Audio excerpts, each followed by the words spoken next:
Hey, welcome everyone to the Elementary Science and Technology Curriculum Support Intermediate webinar. It's so great to have you all here today.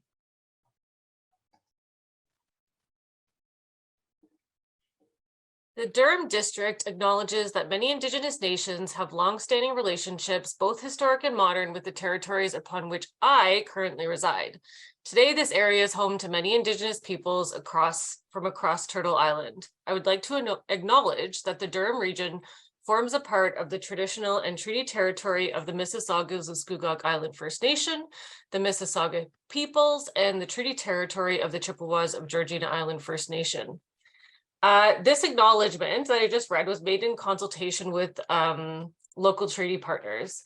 As I am currently on this territory, I want to honor and respect these treaty partners. Sorry. I understand that all of the participants here have a various range of local treaty partners and are on different treaties. And without knowing specifically who they are, we would like to honor and respect all treaty territories, treaty laws, and Indigenous rights. I would like you to please take a moment to acknowledge the treaty territory on which you are currently located. And feel free to put it in the chat if you know local treaty partners to take a moment to acknowledge treaty territory. And while you take that moment, I want to introduce myself, Ani Rachel Cosford, Indigenous Cause, Mississauga, Ndonjaba, Makwa, Ndodam. Hi, everyone. My name is Rachel Cosford. My current role is with the Indigenous Education Department, supporting elementary schools with the Durham District School Board. Hi everyone, my name is Nisha Patmanathan. I am currently with Upper Grand District School Board as a math coach, and I've also been an intermediate teacher and a junior teacher, working all of the different divisions there. So let's take a few minutes to just review the agenda for tonight's webinar. The first thing we'll do is we're going to go over the learning goals and then talk about Strand A and some of the key changes that happened with the new curriculum and how strands B through E are integrated throughout the curriculum and with Strand A. Next, we're going to take some time to look at the two models of the long-range plans that we prepared and spend some time going through one of the 4-part curriculum support resources that have also been prepared and will be available for all of you on the website. Finally, we will give you guys an opportunity to ask questions, and we'll take some time to answer those questions. And then just at the end of the webinar, there'll be a quick pop-up requesting and asking participants to complete a survey. So we wanted to just quickly check in with all of you. And I'm not sure how many of you are familiar with the blob tree, but we were thinking that if you take a look at the blob tree, we'd like you to, just in the chat itself, tell us what blob represents how you currently feel about the new science curriculum. So if you want to just take a moment to do that right in our chat box, that would be awesome. I love this because as a teacher, I was the teacher that, when you get those like paper handouts, like as the icebreakers, and be like, walk around the room and find somebody like blah. And I was never a fan of those. So then I would just pretend to go to the washroom or something. But I love these, like, which one are used? I feel like I'm number 2 today, or like maybe number 3, because I'm like trying to help people. But this morning when I woke up and it felt like it was, or my alarm went off and it felt like it was in the middle of the night, I was like 13 or 21. And I'm really feeling like a number 16. I'm really hoping that I can, support many of the participants here today. And I'm hoping that this webinar will be beneficial to many of you. I see lots of like 1s and 10s as well coming through the chat. We got some 4s. That's awesome. Thank you so much for sharing. So just before we move on from our check-in, we want you to also tell us how you would which blob represents how you would feel about the new science curriculum by the end of this session. So where are you hoping to be at once we get to the end of the webinar? So if you want to just drop that in the chat too, that would be awesome. Oh, I knew you would all pick 20. See, I they know Nisha in advance. They're like, I'm gonna leave this webinar knowing everything. Everything, yeah. Thank you. I love it. Thank you for the confidence that you, 21. Nice. Nice. I love it. And I saw 30 pop up too. All right. Thank you all for participating in that. So we're hoping we can get you to exactly where you're hoping to be at the end of the session. Okay, so for this slide, I took the learning goals right from the website. So I can put the website in the chat. There's a link to it in the slide deck. And I can just come back. I'll put it in the chat. So I took it directly from this website for the learning goals. And so although Strand A isn't new, in the 2007 document, it was in the continuum at the beginning in the achievement chart. So that included experimentation and technological problem solving. So although it's not new, Strand A is the overarching strand, which focuses on STEM skills, skilled trades, coding, diversity, contributions. So these learning goals complement the learning goals in this webinar as well, because the main focus obviously connects back to the new curriculum.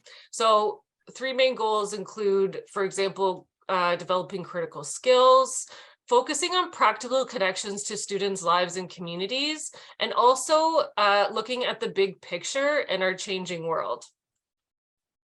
So you can go to the next slide. And I won't read through this entire slide either. And I will put also a link to the long range plans. So while I'm just going through an overview, can you put the link in the chat, include everyone? I don't know what that means. You don't see, oh, thank you. Now I know what it means because mine went to Nisha. Sorry about that. Thanks. Okay. Okay, me to everyone. Okay, so while I'm going through the overview for the next couple of slides, feel free to go to the site and have a peek at the long range plans. So as I mentioned, the new curriculum focuses on Strand A, not just Strand A, but that is like the overarching kind of theme. And the above image at the top of this slide is a screenshot taken directly from the long range model, the plan, the first one. So you can see that it includes icons at the very top, which is really helpful as you go through the long range plans, because instead of having all of the words there, it just has the icon. And then underneath, you can see the specific changes made from grade 1 to 8. This is taken right from the website, so I won't go through it. And you'll hear a little bit of repetition throughout from me, I'm sure, because the significant changes are coding and emerging technologies, diversities, again, making practical connections to the students' lives, communities, and our current changing world. So I just bolded some of those major ones, but again, it's a lot of reading for me. So I know that you have the ability to do that on your own. You don't have to listen to me. So Nisha, you can go to the next slide, please. So this is just a continuation of the changes, and this shows you in just a little bit more detail and looking at the difference between the 2007 curriculum and the new curriculum. So we can see again these big changes to the Strand A, although we can see that the STEM investigation was still part of the 2007 curriculum. There's way more details to it. And you can go to the next one. Thank you. So when we look at this one, we can see that the strands themselves haven't changed. But again, we're going back and we're looking at, how the content of the strands from B to E connect back to the strand A. So for example, coding, emergent technologies, food literacy, and you can even make connections within the strand A. So for example, when we're looking at food insecurities and their connections to climate change.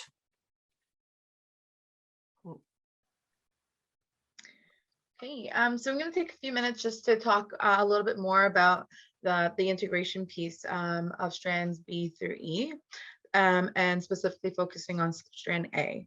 So strand A focuses on the STEM skills that basically enable students to explore and investigate concepts. And then students get the opportunity to apply these skills as they're integrating the knowledge from the other 4 strands. So in hopes that they're making connections between those skills and knowledge, and real life issues in science and technologies, as well as cross-curricularly in other subject areas. So in this strand, students get to use like scientific research, scientific experimentation, and the engineering design process, to carry out formal investigations and design solutions to problems, and then also to communicate those findings. Students get the chance to learn how to follow those established health and safety procedures, which was all previously embedded throughout the different strands. They've just kind of been pulled out and included in the overarching strand, now called Strand A. Students also get a chance to gain an understanding of technology that they use in everyday life, and use coding in investigations and to model science and technology concepts. In addition to using coding, students will be able to assess the impact of coding and of emerging technologies on everyday life and in STEM related fields. Students get the chance to learn about Indigenous sciences and technologies, and then make connections to First Nations, Métis, and Inuit knowledge systems and perspectives, in order to help them assess the impacts of discoveries and innovations from First Nations, Métis, and Inuit communities. Students can also investigate scientific and technological knowledge systems and perspectives of other cultures. So just being more diverse and more culturally responsive to the learners in our room, and analyze the contributions of those diverse experiences, and then describe any practical applications of science and technology. So the new curriculum really encourages those pieces to really come through, by integrating, strand B through E and using strand A to kind of as a driving force as an overarching strand. We included this part because, being intermediate, students are starting to think about high school, and that experiential learning, really provides students to become really absorbed in their own learning as active participants, and also to reflect on those experiences while participating, and applying what they've learned to their own lives. So when we think about experiential learning opportunities that are connected to various aspects of the curriculum, students get a chance to gain a better knowledge of themselves, but also a range of career opportunities that are available. And so there are 2 areas of learning that have been outlined in a specific policy. It's called Creating Pathways to Success in Education and Career Life Planning Program for Ontario Schools. Policy and program requirements. It's from kindergarten to grade 12. We're going to provide you the link to that policy. If Rachel, if you don't mind just copying and putting that in for us, that'd be great. And so when providing these experiential learning opportunities, we really want to encourage educators to ensure that students are participating in that experiential learning cycle. So they have a chance to participate, reflect, and apply. And it's all part of that planned learning experience that you're doing in the classroom. So some examples of planned learning experiences like in the community could include, for instance, like outdoor education or project and program-based learning, even things like job shadowing or job twinning. Field trips is a really good one, or field studies, work experiences, like cooperative education opportunities. All of these kind of put together really give students a chance to see the relevance of like what they're learning in the classroom and how it's connected like to the world, right? And that's really what we want to encourage, to help students build those like authentic, meaningful connections, through science, but like just through learning in general, right? Um, in addition, you could also assist students in developing transferable skills and like some of those interpersonal skills and work habits that really would be beneficial for them in the future.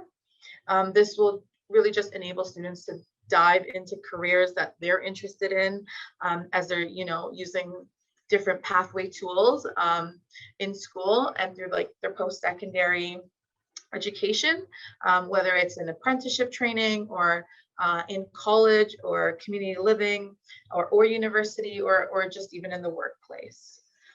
So really the new curriculum includes like opportunities for hands-on experiential learning opportunities, to support the classroom activities to really nurture and spark curiosity and wonder, which is like central to the new curriculum. Awesome, thanks. I'm going to put the link that will send you directly to the long range plan model 1, because this is a lot of the connections that we're making, and you'll see both plans, but you'll get an idea for model 1, what the long range plans look like. So again, feel free to go and you can take a peek at it as I'm going through this diagram. So the long range plans were created to follow the big ideas as opposed to like siloed strands being taught month by month. So in this particular model here, you can see the big ideas: water, connections to economic, social, and environmental impacts. And you can see that that's in the center with everything connected to it. So we have the cross-curricular connections. You can see the connections to Strand A and the STEM and coding. And then you can see the connections to all the other strands. And then there's also part of the long range plans. There's going to be other resources and links to specific activities, extensions, lesson plans, articles, videos, coding examples, etc. Sorry, I always get distracted by the chat. Okay, you can go to the next slide. So there were 2 models that were created to give teachers choice. So the information, activities, and resources included are the same. They just follow a different format. So this is the example from the first model. And in this example, the teacher has the opportunity to see the overview for the entire first term. So this allows for the educator to prepare for the materials in advance. I circled the big ideas. So looks at the big idea, gives the educator the opportunity to prepare the materials in advance, as well as, like Nisha was just talking about, seeing what the big picture is going to look like in order to prepare themselves to book any outdoor education opportunities, guest speakers, invitations from community members. There's suggestions for specific skilled trades, representatives to come to classes. And so going back to when I mentioned the big changes in this new science curriculum, I want to mention too that it's really important that although these have examples, and they're examples and suggestions, but we should make sure that we include local relevant sources, because the idea is to make it practical, practical for the students that are in our class, by including real world connections in their learning. Okay, next slide. So for model B, You can see, again, same information, it follows a different format. So you can see in this format, we still have the big idea at the top, but the difference is it outlines the strands and expectations that that are covered in the first few months. And then than by organizing by term, we can see that it's organized monthly with an emphasis again on beginning with which strands are being covered. Okay, next slide. Okay, I'm just going to go through this quickly. It's a visual. When you go to the STAO website, you can see the link and then the orange arrow pointing you to curriculum resources. Okay, next slide. So for this part, so the activities that we're going to be outlining in the next few slides connect back with this particular segment of the long range plan. Although the long range plans are from, like September through to the end of the school year, we're just the examples that we're giving in this particular webinar connect back with this particular section. So you can see the first column gives a suggestion of timeline. And again, they're all just suggestions. The idea that maybe this will take December, January, and February, but we all know the diversity of the students in our class and the needs and the interruptions, whatever. So it's just a suggestion. And then we have in the next column, the big idea. There's guiding questions. Then we go to the next column, and those are where the activities are that connect back to Strand A. And even though you can see the example proposed Highway 413, that might not be a relevant conversation or activity that that your students could connect with, or the students in your class could connect with. So you might want to choose a different topic or activity to go along with the big idea. Then we go to the strands B to E, cross-curricular connections, and then you can see on the side there's different resources, links to resources that will help supplement the learning. So a lab activity, connections to the United Nations declarations on the rights of Indigenous peoples, careers and trades, there's the mousetrap cards, so, and the microbit, so going back to the coding. Okay, so yeah, that covers that slide. Oh, it's you. Okay, yeah, as Rachel just said, so we're going to take some time now to really dive into one 4-part curriculum resource that has been prepared. They will be posted next week, and like Rachel said, they connect right back to the curricula, the long range plan, and obviously the curriculum. The example that we're going to share now is a 4-part STEM focused lesson, and it's going to touch on many aspects of the new curriculum, and it's been designed with like 21st century learning in mind. So although the activity is going to be readily available to use, we're hoping that this example is going to inspire you to also create your own activities and incorporate new elements of the new curriculum that were discussed earlier. We'd like to draw your attention to the icons. They connect right back to the learning, the long range plan. And specifically, they reflect the skill and Strand A expectation that is intended to be targeted for each part of the 4-part STEM focus curriculum resource. So just really briefly, part 1 is going to introduce students to the United Nations global goals, where they'll conduct some research and build on their own social and communication skills. And then in part 2, they're going to focus on the scientific process, as your students will or can engage in a wet lab. And then part 3, students will apply their knowledge and skills to analyze a particular case study. And just as Rachel said, like, you may choose to include a case study that is more relevant to your location, but we have also provided them or provided ones in the resources that we prepared. And they'll also get to go through the engineering design process to build a model. And then finally in part 4, students get to have the opportunity to embed some coding, which is part of the new science curriculum, as it is with the math curriculum. So you get that cross-curricular connection there too, where they get the chance to choose to highlight, for example, in this particular activity, an environmental or social issue related to water. We just want you to remember, although this is a 4-part STEM focused lesson curriculum resource, you absolutely do not need to do all 4 activities. It's really there for you as the educators, knowing your learners best, to kind of pick and choose, what you want to do based on where they're at and really where you're trying to go. So I'm gonna dive a little deeper. We're actually gonna dive a little deeper into the 4 parts. That was just a really brief overview.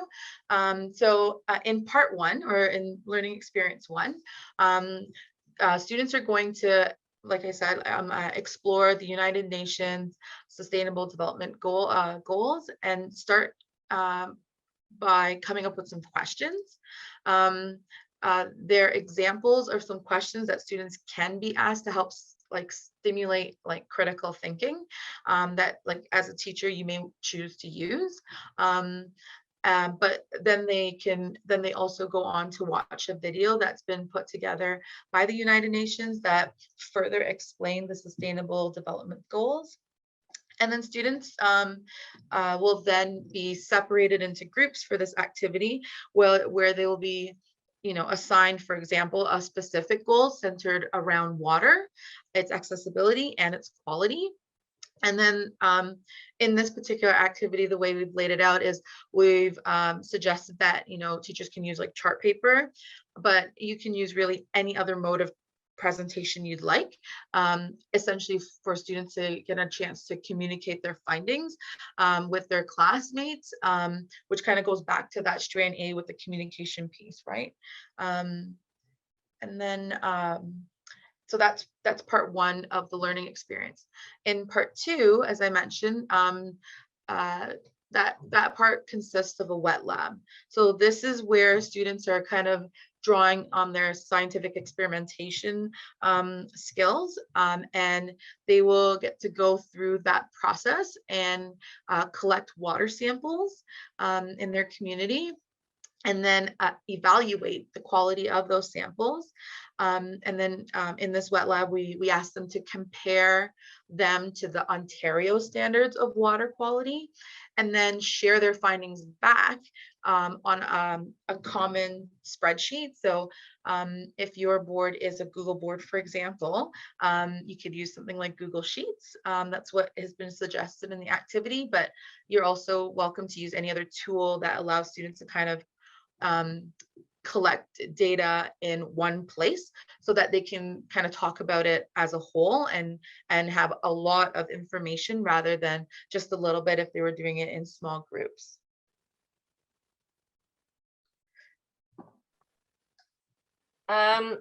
So a lot of what Nisha said I'm going to repeat, but I think it's important. So when the writers created these activities, they really tried to model student and student voice and choice by giving teachers and educators a few examples to choose from themselves. So we hope that teachers then follow this model and include and invite the students to be included in their own learning. So the next 2 case studies follow the same theme of development on the land and the devastating impacts this has on that land and the water, which, as we all know, is necessary for life. So in this first example, in this case study, it gives the students the opportunity to investigate the impact that Enbridge Line 5 has on the environment, Lake Ontario, Lake Erie, and how it has and continues to have detrimental effects on all that rely on that fresh source of water. And then on the next slide, you can see that the second choice for the case study is the development of Highway 413. So both of these case studies are connected to development that's occurring in Southern Ontario. So Enbridge Line 5 specifically affects the Great Lakes. And Highway 413, and I could see a lot of people from here from Southern Ontario, it directly impacts local watershed Lake Ontario, but also I saw one of the questions was connected to resources to include First Nations. So when we're talking about local treaty partners, specifically for my area, local treaty partners here, the Mississaugas of Scugog Island and Chippewas of Georgina Island First Nation. But if we're looking at specifically Highway 413, treaty partners that are affected are, Mississaugas and New Credit and Six Nations of the Grand River. And so, so in connections that we make to the local treaty partners, the connections that we can make to that is the violation of treaty laws, really basically, because like at the core, we want students to understand the desperate need to protect our land and water for future generations. And at the very core, that's the treaty law. So when we're talking about upholding Indigenous rights, that's an example of upholding Indigenous rights. Everybody has access to clean drinking water, including Indigenous people. So that could be one of the connections. But again, I encourage you to make it local to the area in which you're living in, and connections that your students can make. So do your students know the local treaty partners, and having conversations around that? I don't know if that specifically answers the question in the question and answer box about guiding new resources and including First Nations, but when I'm giving this overview of the case studies, those are the comments that I would like. But again, at the very core, 413 and Enbridge Line 5 has obviously negative consequences for everybody that live in the area, because it causes catastrophic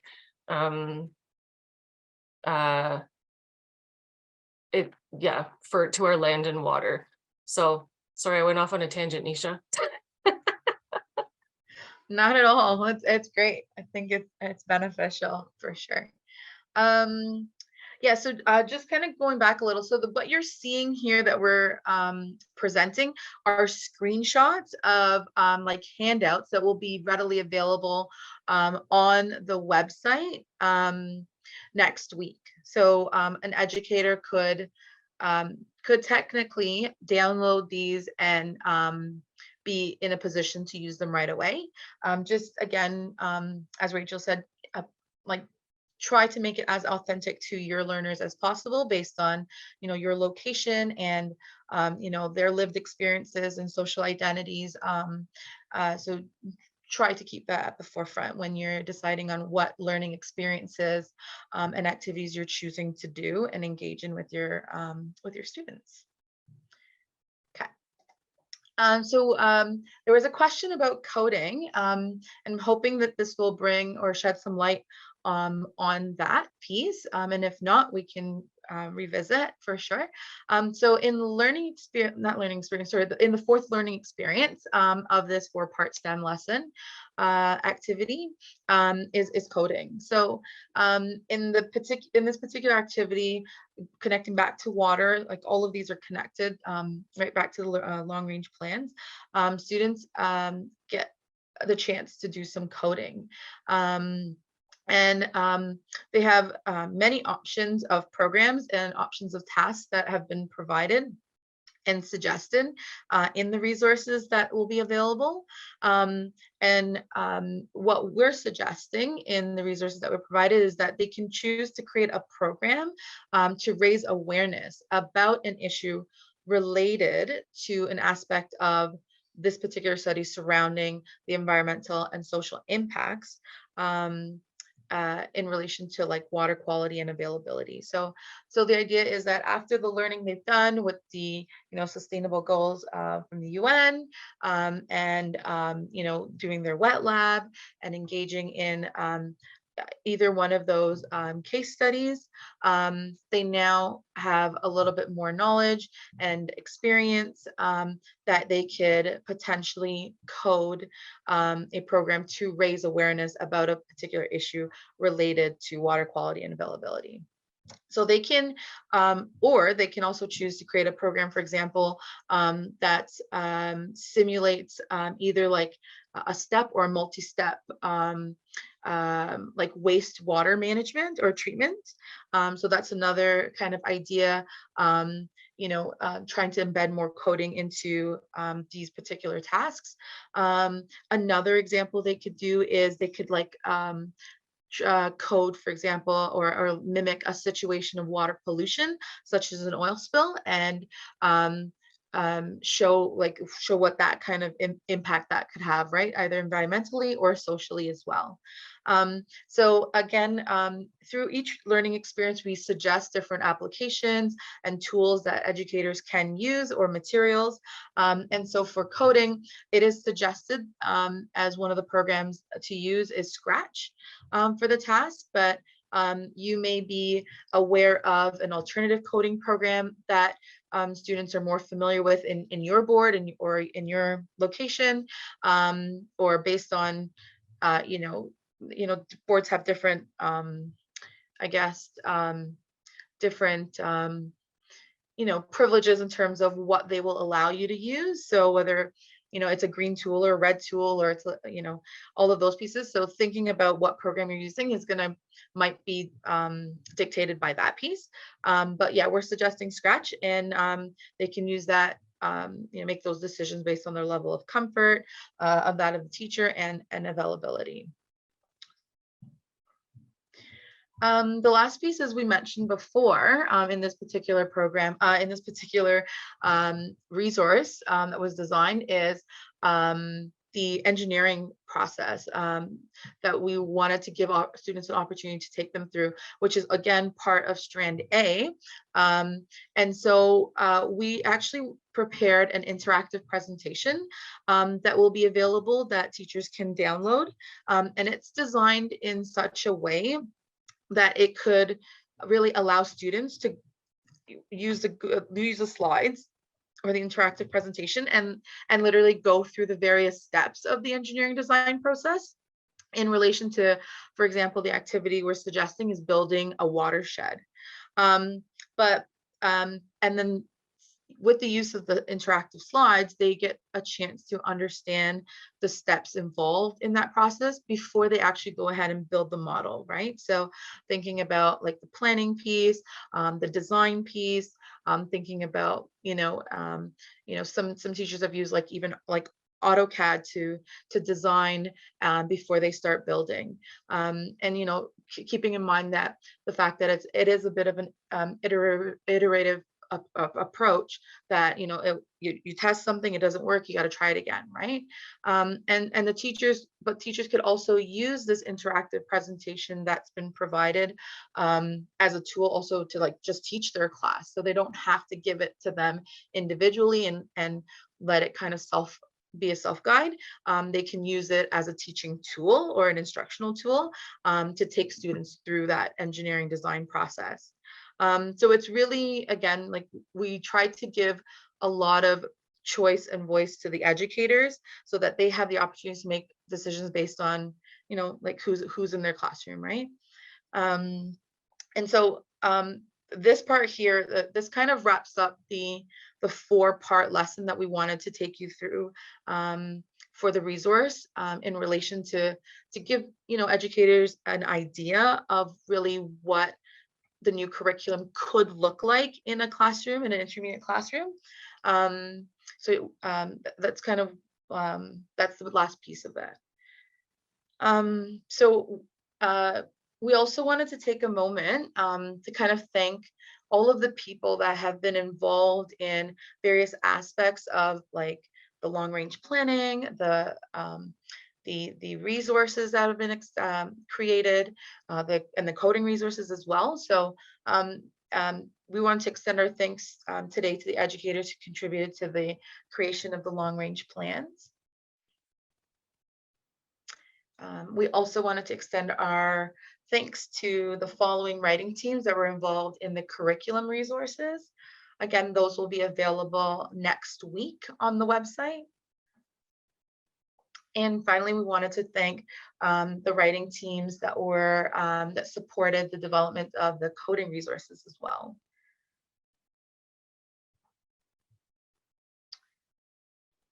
So we wanted to give participants an opportunity to take some time on their own to look at the resources, ask any questions that they might have. And if I could offer a suggestion, you know, when we're thinking about science and we're thinking about the new curriculum, I think another important piece to think about is the learning on the land and the outdoor education piece.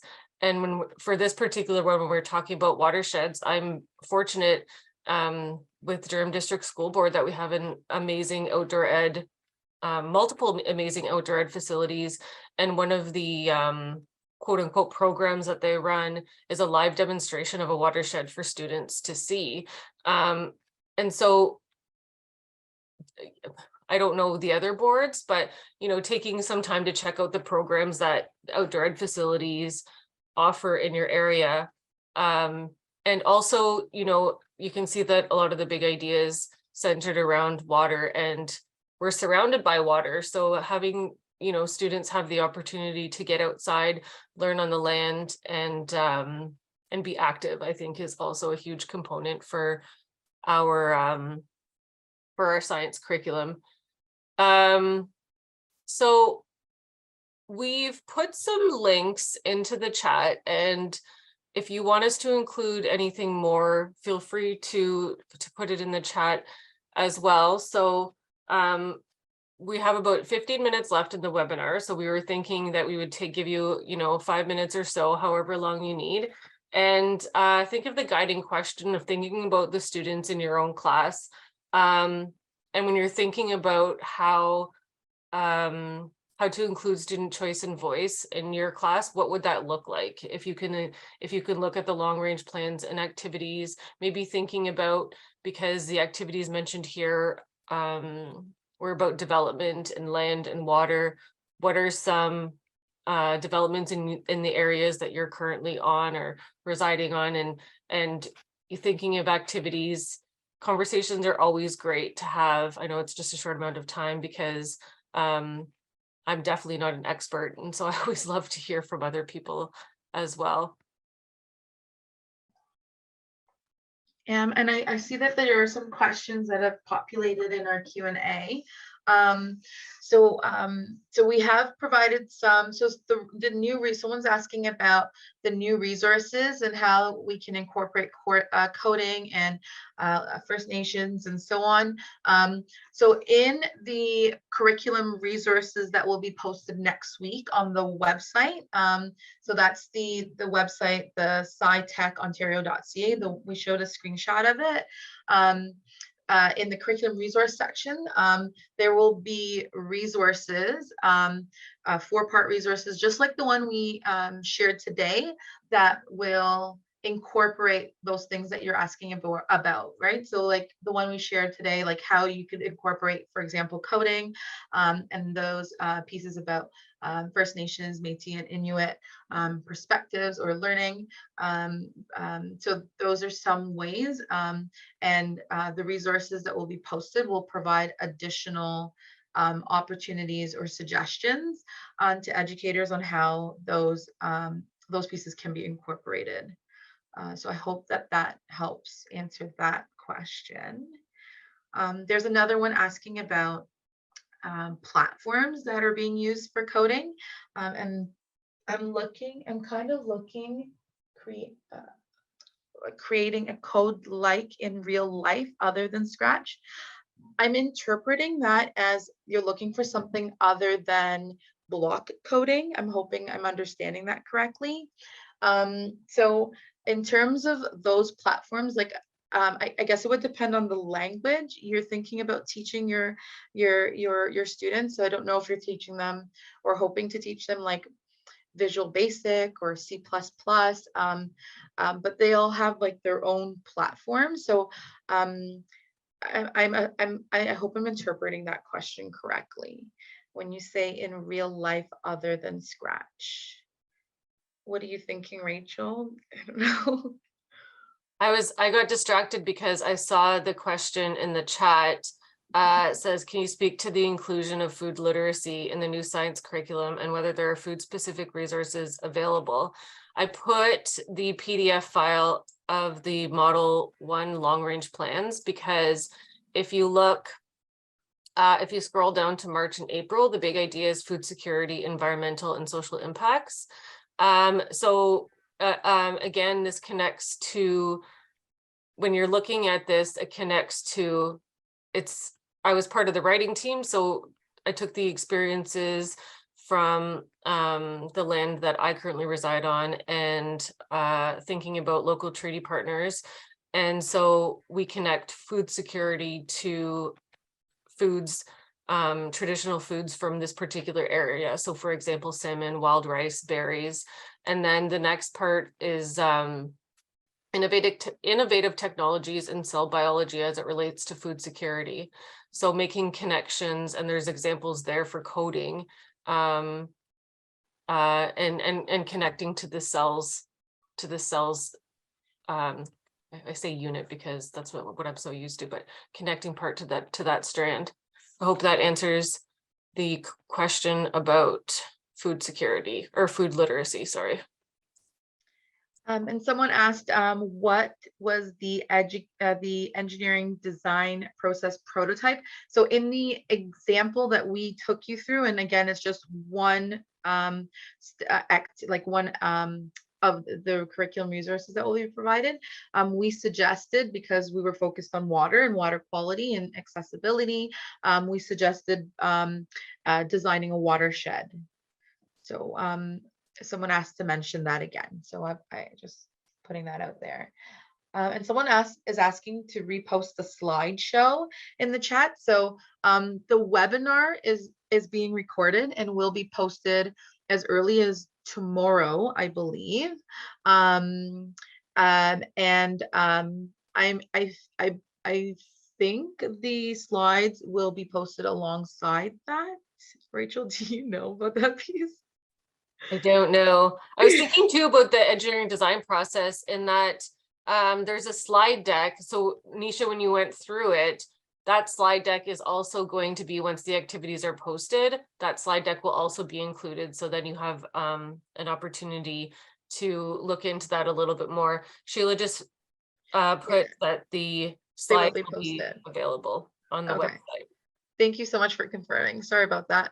And sorry, were there some other questions? I saw the water quality one, and I think, again, you know, looking at local wastewater treatment facilities and making connections to, because it may vary depending on where you are. Yeah.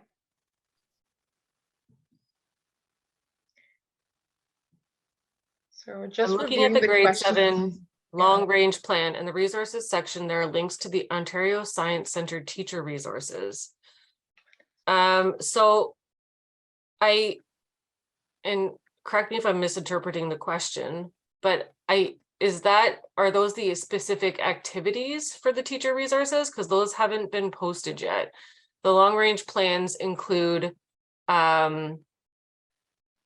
is just the long range plan, and then I think next week is going to be when the activities that we just gave a little snippet of, that they'll be posted for teachers to be able to have a more thorough look at. I hope that answered your question.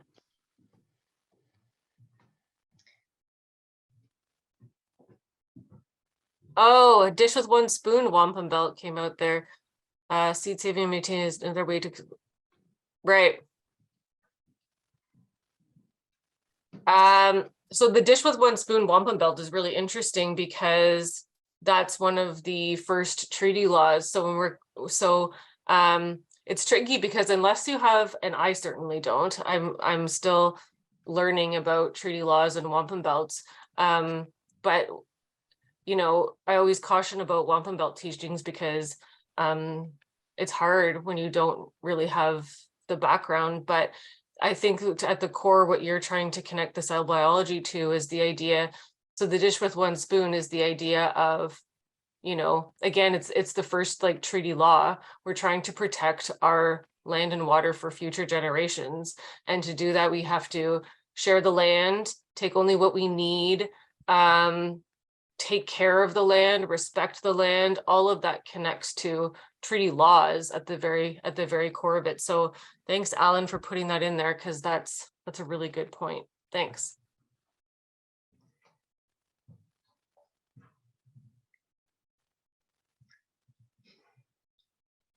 Miigwech, Alan.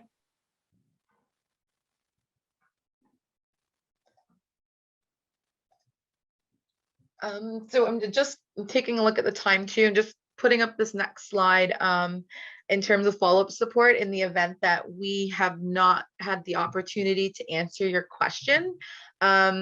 If you do have other questions that come up once the webinar has been concluded, please write down this email address, because you're more than welcome to email us here and we can get back to you.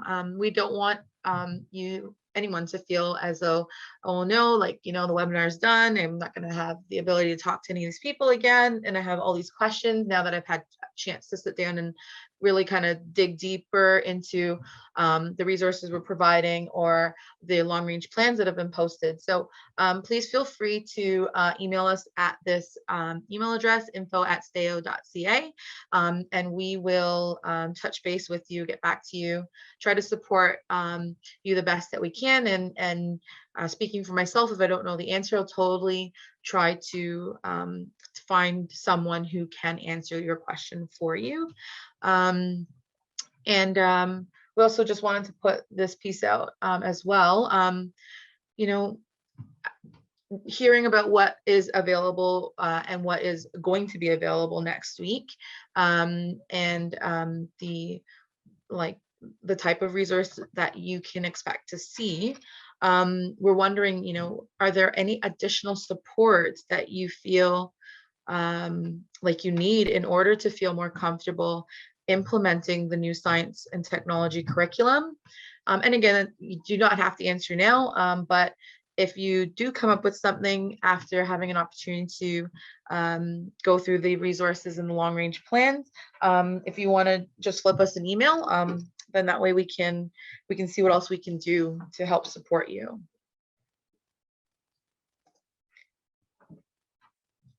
Thank you so much for everyone for coming and listening and participating and asking questions, and a big miigwech to all of you. Chi miigwech.